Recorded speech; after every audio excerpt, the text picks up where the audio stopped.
Hi everyone. Okay, ready for part 3? Please remember that I'm doing paper 1 here, and I'm not doing all the content. I'm not going through section by section exactly what's on. So remember, you still got to do a little bit of revision in the background. But what I'm doing now is I'm going through things which I think are specifically might come up, or that I think are really key points or tricky bits that you might not be able to remember. Okay. Before I go into just finishing off radioactivity, that's the last topic now, which I need to go through for paper 1. I just want to do a quick conversion thing with you because I remembered that in last year's paper, there was a converting between centimetre squared and metre squared. I'll give you an example now, but I'll give you squared and cubed, so you can practice doing these as well. Conversions are a big part of this paper, and they will be again this year. So please make sure you know how to convert. Don't miss a single conversion. Okay.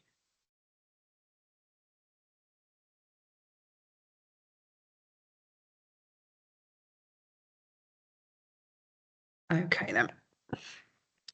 Right, so if I had a number and it was in centimetres squared, and I wanted it to be in meters squared, here's what I would do.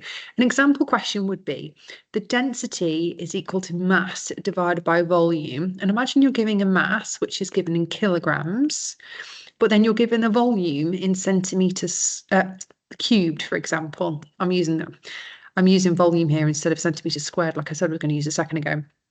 But this is an example where you might have to convert.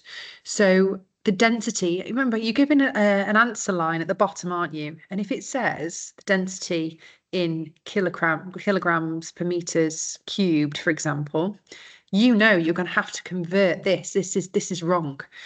So just in case it comes up, let me show you both ways now, from centimeters squared or centimeters cubed. Now, the first thing you've got to do is, if we think about centimetres squared, first of all, let me zoom in so it's bigger, thicker. Centimetres squared to metres squared. The difference between these, if I wanted to go from centimetres to metres, ignoring the squared, if I had 1 centimetre, for example, and I wanted that in metres, what I would have to do is I would have to divide by 100. In order to get it into meters squared. So I divide that by 100. Now, what I could do is I could actually move the zeros, couldn't I? So 1 centimetre into meters would be, so 1, and then it's going to go 1. So 1, 2, 2 zeros, okay? So to divide by 100. What have I done there? Hang on just a second. Yeah, so just divide 1 by 100, and it's 2 zeros in front of it. So basically it ends up being 0.01. Okay, but let me just get rid of that as an example. What I have to do now, though, so I've divided by 100. Now, what I have to do is I have to think about the squared. So in order to get to, in order to incorporate the squared now, what I have to do is I have to square the 100 as well. So if you do 100 times 100, then I end up with 10,000. Okay, so it's actually a difference of 10,000. So what I would have to do if it was squared like this, from centimetre squared to metre squared, I'd have to divide by 10,000. Now, if it was centimetres cubed to metres cubed, now the same thing applies here. The difference is 100. Normally, I would divide by 100 in order to get it from centimetres into metres. But now what I'm going to have to do is I'd have to take that 100, but now I'm going to have to cube it. So I'm going to do times by 100 times by 100. And that's actually going to give me 1 million. So instead now what I'm going to have to do is I'm going to have to divide by 1 million. Or if it was going the other way, if I was going meters cubed to centimeters cubed, then I'd have to times by 1 million. Okay, so that is a conversion that could crop up. I will try and find the question for you and post it, the one from last year. It was in last year's paper, and I think it was in the paper too. There was some sort of conversion where you had to do, and I'll try and find it for you and post it, but that was on the triple paper, not on the combined paper. But there's no reason why it wouldn't come up in the combined paper. Okay, right, just bear with me a second.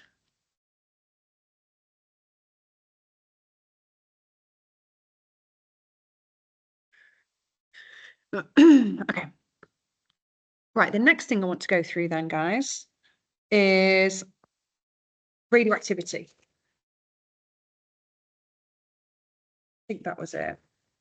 Oh, in fact, before I jump into radioactivity, there was one more thing. So it comes up at the end of the structure of the atom.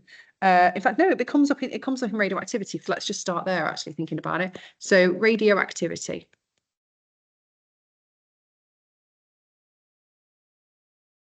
I've got three different types of radiation, haven't I? Alpha, beta, and gamma. We're going to look at all the properties of those. But before we start, we have to talk about the atom. Now, the atom, as we know it at the moment, we always draw it like this, which is like the atomic model, isn't it? But we have our nucleus in the middle here, which has got our protons and our neutrons, and then we've got our electrons that go around the outside, okay, in different energy levels. Now, the atom itself, in terms of size, if I'm going to draw a radius on here, the whole atom is approximately in the realms of times 10 to the minus 10 meters. So it's really small. But if I was to just look at the nucleus for a moment from here to here, okay, then I'm talking times 10 to the minus 14 meters. Okay, so it's actually 10,000 times smaller. If you look at how many zeros difference that is, that's 1, 1, 2, 3, 4. It's 10,000 times smaller, the nucleus, than it is in the atom. So the next thing that we move on to in this topic is talking about isotopes. We know what isotopes are: same number of protons, different number of neutrons. Two examples we like to talk about is carbon-12 and carbon-14. Okay. This one, protons, electrons, neutrons, is 6, 6, 6. This one, protons, electrons, neutrons, is 6, 6, 8. So here we have an imbalance of neutrons. It makes it unstable. So the radioactive isotope is this one. This is an isotope. Sorry, something up with me today. Isotope, okay? It means it's unstable, and when it's unstable, it will decay. And that means it's going to throw out part of its nucleus. Remember, all these particles, alpha, beta, gamma, they come out of the nucleus in the middle, okay? Now, before we go any further, actually, we better talk a little bit more about the models of the atom, and then I'll come back and talk about alpha, beta, gamma in a little while. So the models of the atom, everyone always forgets what order things were discovered in, but just to give it a really brief overview, it was that the electron was discovered first, then it was the proton, and the neutrons were discovered last, okay? And these were discovered by a guy called Chadwick, okay, James Chadwick. These two were found earlier on. The electrons were found in energy levels. Well, they were actually discovered in J.J. Thomson's model as well, weren't they? They knew that there was some sort of negative charge in there, but that was the first time it was detected. And then Rutherford didn't really work on the electrons. It was Bohr that went and worked on the electrons, wasn't it? So in terms of scientists, we had Dalton at first. So just draw a line under that. We had Dalton, then we had J.J. Thomson. Then we had Rutherford. Then we had Bohr. And then we had Schrodinger. And Rutherford was the one that did the gold foil experiment. And he was the one that came up with most of the detail, which we now know about the current model of the atom. And we call that the atomic model.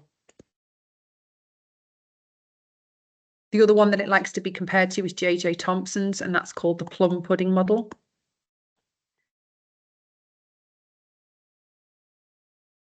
The plum pudding model looked like this, where the whole thing was seen as positive and it had sort of like fruit dotted through it, sort of like a pudding would have, like than the negatives. Whereas the atomic model, Rutherford, what three things did he discover? He knew it was mostly empty space. Okay, that the nucleus was at the center and it was very small. Okay, and he also knew that the nucleus was positive. Remember, there was a experiment that he did. You need to know that experiment, what the evidence was in that experiment as well. Okay. What else do I want to mention at this point? I'd also like to mention this word here, peer review. Okay. Because there are scientists here, often when you work in a scientific community, you will have to do an investigation and then get it peer reviewed. And of course, Rutherford's gold foil experiment is no exclusion to that. So peer review, you would send it off and other people review it and they test to see whether it's valid. Is it valid? Does it make sense? Is it actually answering the question that you're asking? So that's what a peer review does. It's like a scientific community where they test each other's theories out.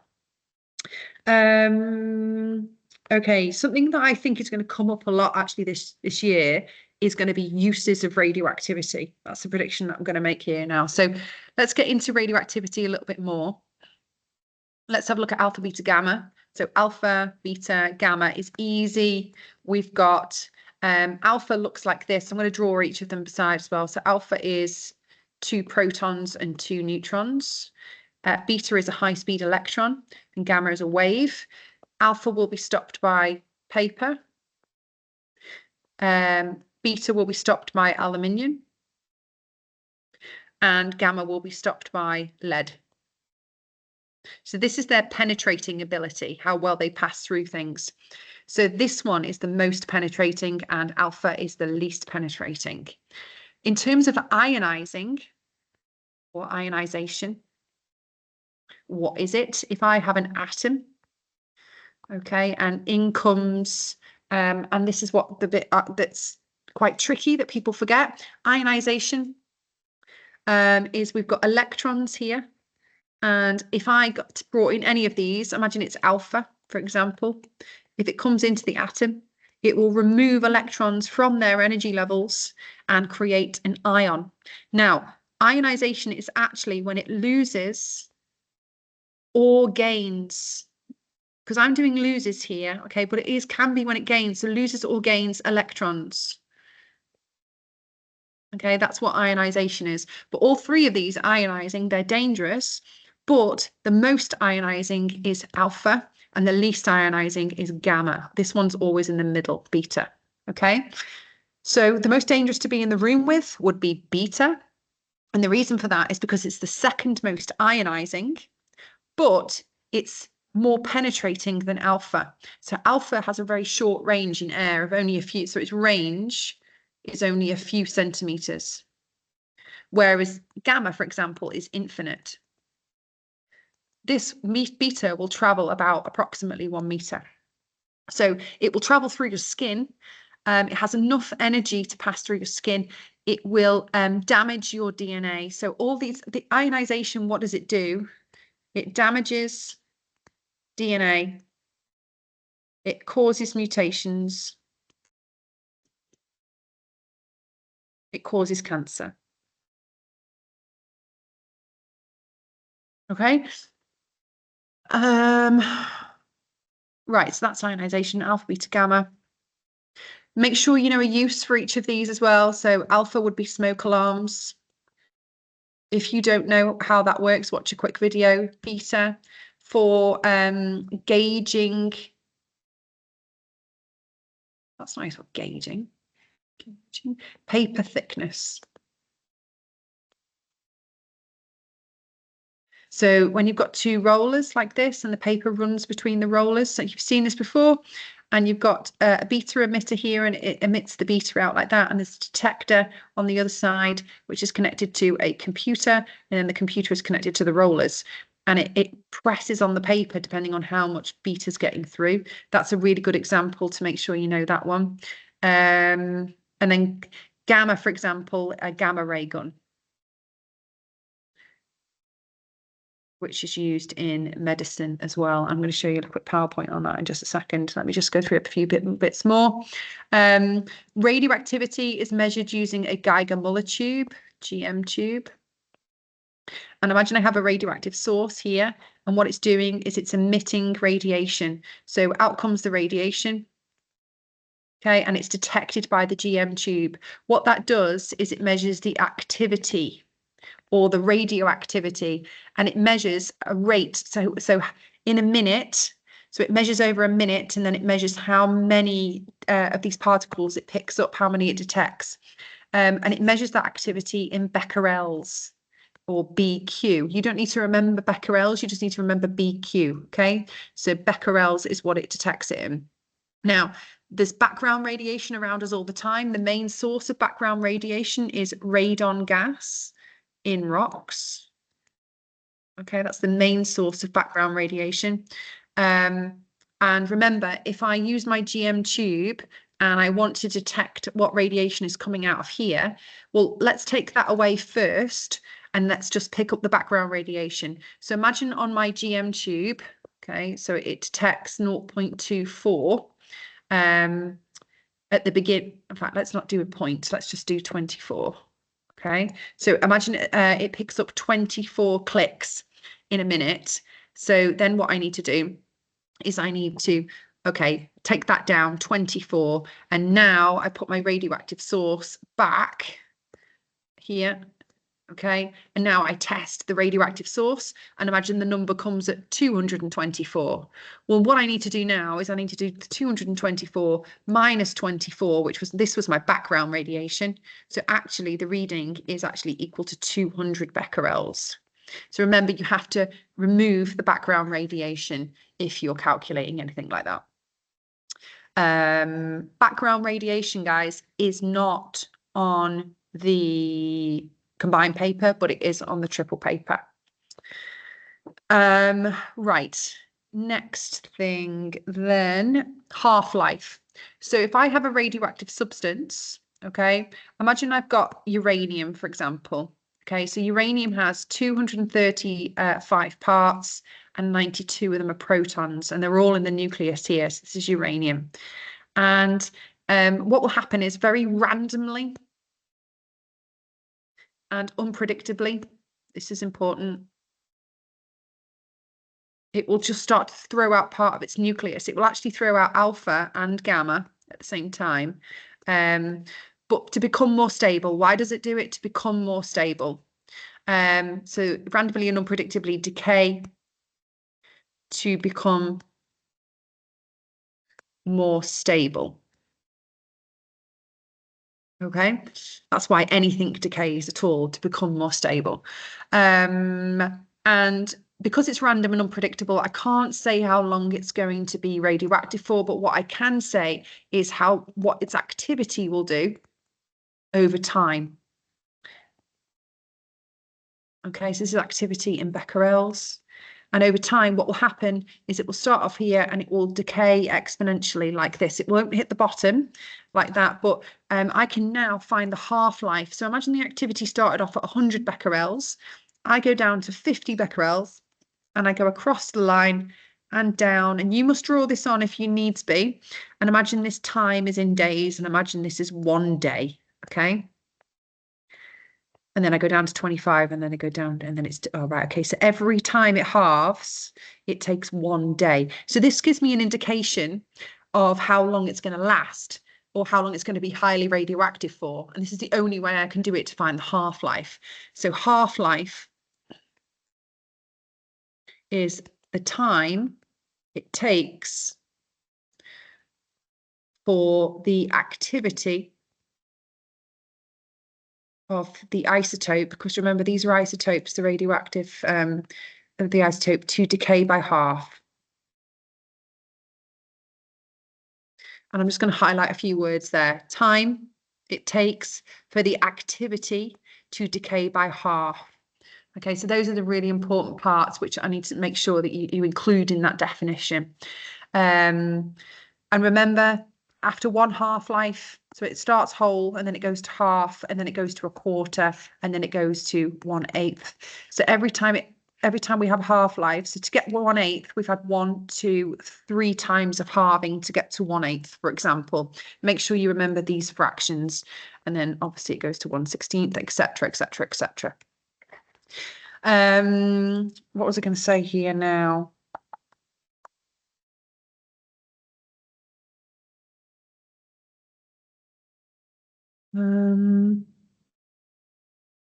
Let's do some nuclear equations.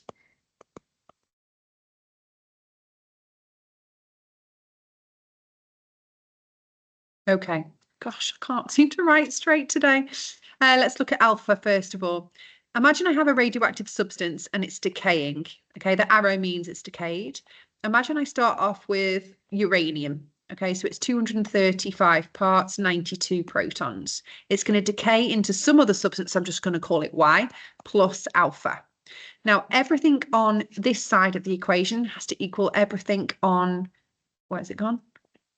On this side of the equation. So here I know that alpha itself, if I was to put it on the periodic table, it would have a mass of 4 and a proton number of 2. So let's add the 4 and 2 in here. And that's always the same. You've got to remember that one. So now I know that these missing numbers here have to be 2, 3, 1 and 90. Because 90 plus 2 gives me 92 and 231 plus 4 gives me 235. Let's have a look at beta. So X decays into Y, whatever it is, plus a beta particle this time. I'm going to say 14 and 7. So the mass, so a beta particle, what does it look like? Okay, it has a mass of 0 and it has a charge of -1. So it's 0 at the top, -1 here. So if this is 0, that must stay at 14. And so this is 7 plus -1 gives me 8. Look, everything on this side has to equal everything on this side. And then the last one is gamma. And gamma, everything stays the same, doesn't it? It's easy. Because it's 0 and 0. Gamma does not change the actual atom itself. It all stays the same. So it's 14 and 7, 14 and 7, for example. Those are your nuclear equations. Remember, if this is called beta minus decay, but there is something called beta plus. And that's when it gives out the opposite, and it will give out a beta particle with a 0 mass, but a +1 charge would be beta plus. Okay, right, so that's my nuclear equations. I'm just going to flick quickly to a PowerPoint now because I want to show you some of the uses of this radioactivity as well, because I think this could come up.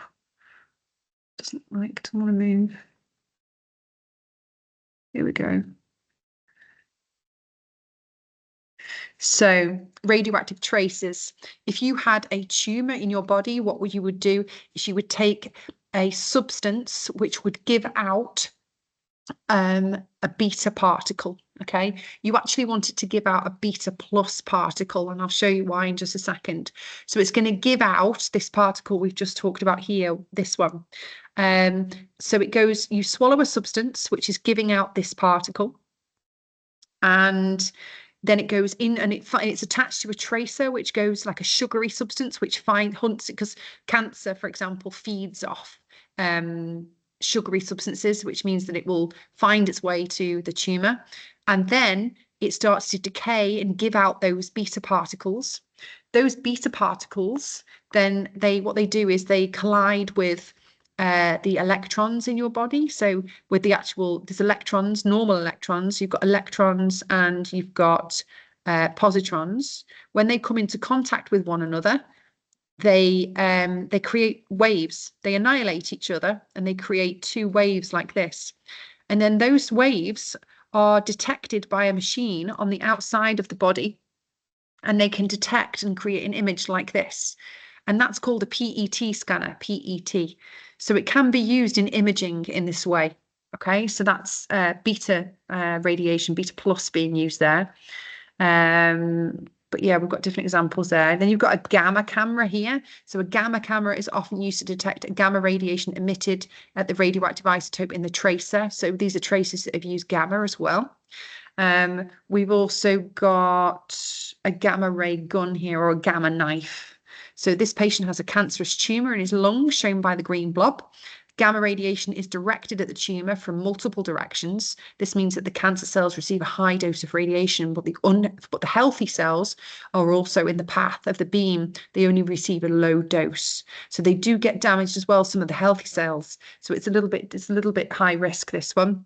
Using a gamma ray destroys cancer cells inside of the body, called a gamma knife. just as when we irradiate food. Oh yes, okay, yeah. When we've got medical instruments and we want to clean them, we can actually use radioactive um, alpha, beta, gamma to actually kill off any microbes or anything like that on there and actually clean them. Something else I want to talk through, guys, is contamination.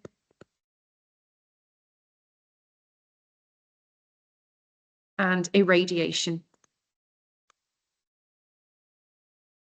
So contamination is when you've touched something and you have an unwanted substance on your skin, and you are then giving out alpha, beta, gamma. You're contaminated. Irradiation is just when you're around the radiation, and it means that the alpha, beta, and gamma are coming out at you. Okay, so you're being affected, you're being irradiated. You're being affected by the alpha, beta, gamma, but you haven't got the actual, like uranium, for example. I haven't got uranium on me. But the alpha, beta, gamma might be coming my way. Okay, that's what irradiation is. Just make sure you're happy with those two words. Very important. What was I going to say?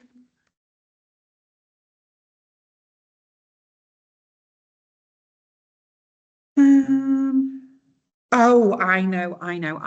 If I end up with, imagine I've got, I don't know, fluorine 18 and I've got fluorine 17. These are two different isotopes.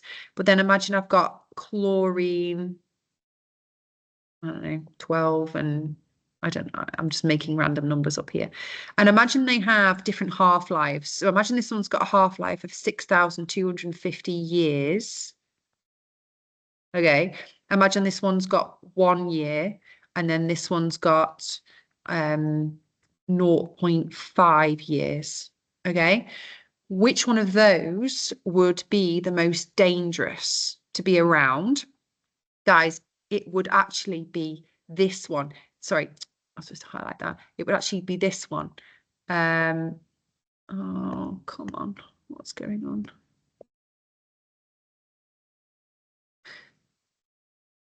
And the reason for that is because it's got the shortest half-life. Okay, so what I'm talking about here, these are half-lives in years. All right. And so the shorter the half-life, it means that that radioactive substance has basically halved and decayed and given out all the radioactive stuff in a short amount of time. So even though this number looks scary, its activity takes 6,250 years to halve. So basically, it's decaying slowly, whereas this one, every 0.5, it's throwing out all of its nucleus. It's decaying lots. So every 0.5 years, it's throwing out all of its radioactivity. So as we go down, if you look at your half-life graph, it starts off here. Over time, yes, it becomes less dangerous, but when it halves like this, its activity has dropped. But in the meantime, the alpha, beta, and gamma that has come out is a lot. Okay, so the most dangerous to be around at any one time is the one with the shortest half-life, because it's decayed and thrown out all that radioactive decay in a short amount of time. Now, if, however, I went to hospital and I needed a radioactive tracer, which one of these would I choose to have inside of my body? Well, imagine, let's change years. Let's make it more appropriate, for example. And let's just change this to minutes or hours. Okay. I don't want to walk out of there with fluorine 18 in me, because I'll be radioactive for like months afterwards, okay, for days afterwards. So that's not a good option. But this one, even though it seems more dangerous, which is what we've just said, it will have left your body. The activity by the time you've left the building will have actually dropped right down. So yes, it's more dangerous in the meantime, but it will actually throw out all the activity you need in order to get the tracer to do the test, to see the image, for example. So yeah, you don't want a high half-life in medical uses, but the shorter one is the most dangerous in the short amount of time. Okay, I just wanted to clear that up, because that is definitely something which people get confused about. Right, what else have we got?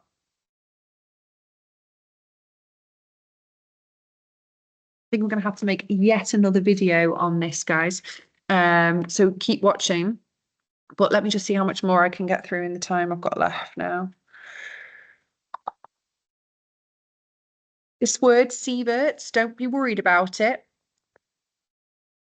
It's just what we measure dose in. So basically how much radioactivity you receive in a year, for example, that would be measuring sieverts. Okay, how much radiation you receive in a year, measured in sieverts. Something else which I think you should make sure that you look at, so you know contamination and radiation. Medical uses, definitely look at the medical uses of radioactivity. I've said about half-life shorter being more dangerous. Something else has just popped to mind what I wanted to go through.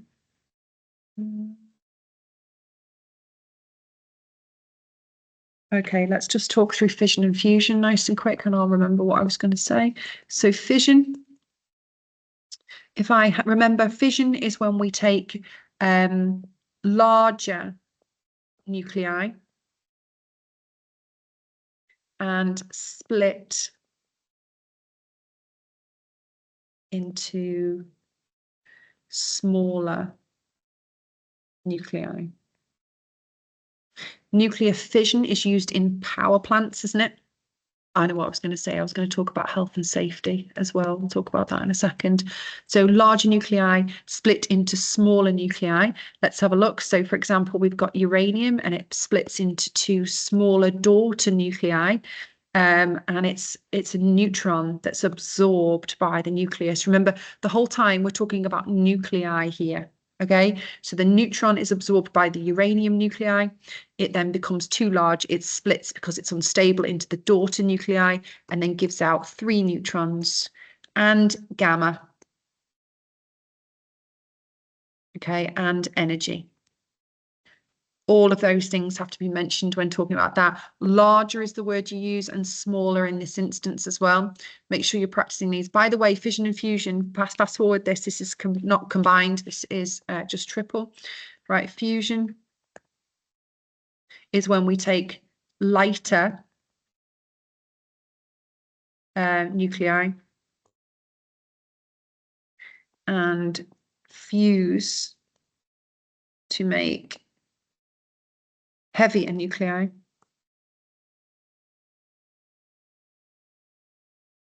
Okay, it has to be lighter, has to be heavier, which you say in this instance. Okay, so we take smaller isotopes. So these are both hydrogen. So these are neutrons, which we've got here and here, and they fuse together to make helium plus an extra neutron.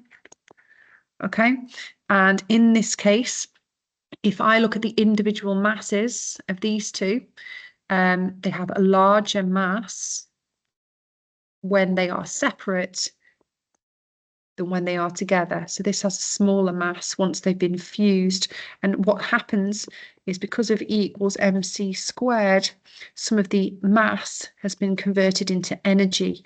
So we end up, of course, we get our usual gamma given out as well. And we get lots of energy given out here as well. Okay, so just bear with me a second, guys.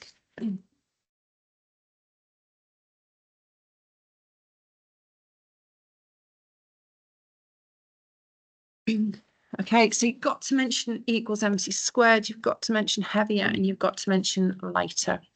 All right, so the next video I'll go through the actual power station itself and things in there per triple, but I'll still continue to talk through a few more things on radioactivity as well and try and give some examples.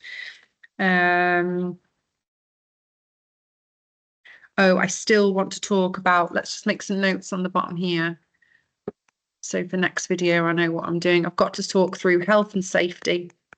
I've got to talk through excitation, de-excitation. And what else do I want to talk through for next time?